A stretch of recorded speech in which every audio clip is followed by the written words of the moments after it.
서기 70년 예루살렘 성전이 불타 무너진 이후 유대인들에게는 대재앙이 시작되었습니다.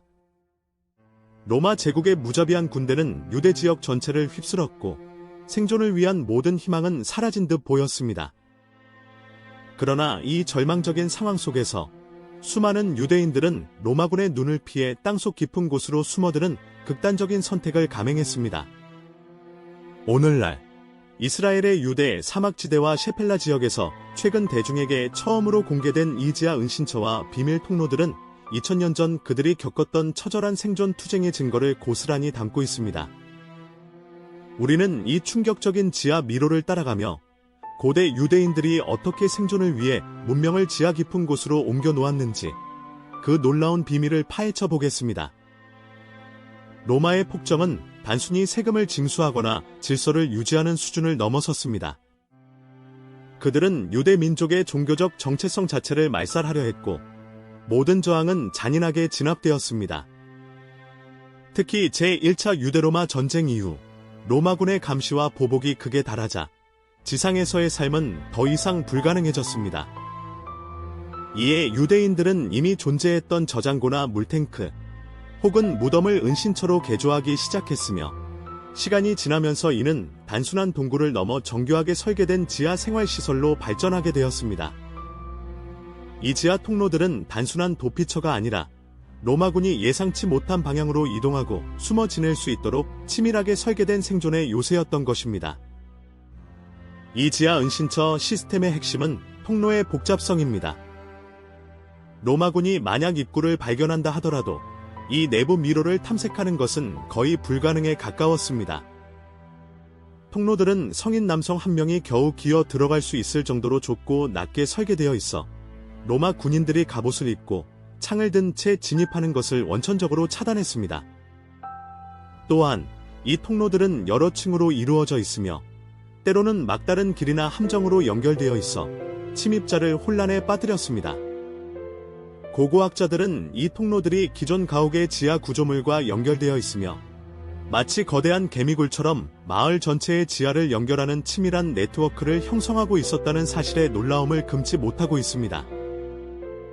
더욱 놀라운 것은 이 지하 세계가 단순한 은신처가 아닌 문명이 유지될 수 있는 완벽한 자급자족 시스템을 갖추고 있었다는 점입니다. 생존에 가장 필수적인 것은 물이었습니다.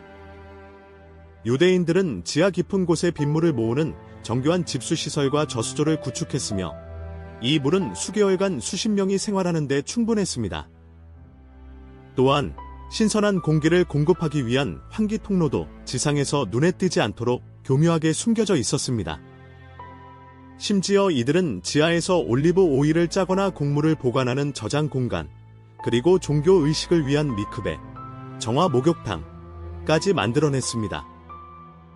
이 모든 것은 그들이 단순한 도피자가 아니라 언젠가 지상으로 돌아갈 날을 기다리며 지하에서 삶의 끈을 놓지 않으려 했던 강한 의지를 보여줍니다. 이 지하 시설들은 특히 서기 132년부터 135년까지 벌어진 유대 민족의 마지막 대규모 항쟁, 즉 바르코크바의 난 기간 동안 결정적인 역할을 수행했습니다. 당시 로마 황제 하드리아누스가 예루살렘에 이교 신전을 건설하려 하자 시몬 바르코크바를 중심으로 유대인들은 최후의 봉기를 일으켰습니다. 이들은 지하 통로를 이용하여 로마군을 기습하고 전투 후에는 신속하게 지하로 철수하는 게릴라 전술을 펼쳤습니다. 로마군은 지상에서는 유대 반군을 제압하기 어려웠지만 이 지하 은신처의 존재를 알게 되자 전략을 바꾸었습니다. 그들은 모든 은신처 입구를 찾아내 연기나 독가스를 주입하거나 혹은 단순히 입구를 봉쇄하여 안에 있는 사람들을 굶어 죽게 만드는 잔혹한 방식으로 대응했습니다. 이 지하 통로 속에서 발견된 유물들은 당시 사람들의 비극적인 삶을 생생하게 증언합니다. 흙으로 덮여있던 작은 토기 조각, 촛불을 밝혔던 등잔, 그리고 무엇보다도 아이들의 작은 신발과 장난감 조각들은 이곳이 단순히 전사들의 피난처가 아니었음을 알려줍니다.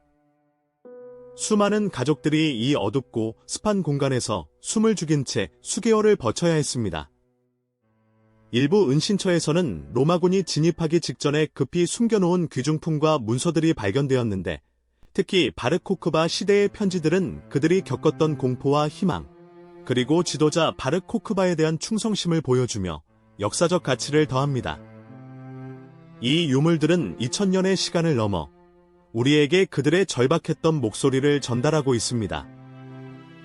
최근 이 지하 비밀 통로들이 대중에게 공개된 것은 단순한 관광 명소의 개방 이상의 의미를 지닙니다. 이는 고대 유대인들의 놀라운 건축 기술과 더불어 극한의 압제 속에서도 생존을 포기하지 않았던 인간, 정신의 불굴의 의지를 상징합니다. 고고학적 보존 작업이 완료된 후 일반인들이 직접 이 좁고 어두운 통로를 체험할 수 있게 되면서 관람객들은 2000년 전 그들이 느꼈던 공포와 긴장감을 간접적으로나마 경험하게 됩니다. 이 지하 미로는 역사의 어둠 속에 묻혀있던 유대 민족의 고난과 저항의 역사를 밝히는 중요한 등불이 될 것입니다. 우리는 이 통로를 걸으며 멸망의 위기 속에서도 희망을 잃지 않았던 조상들의 슬프고도 위대한 역사를 영원히 기억해야 할 것입니다.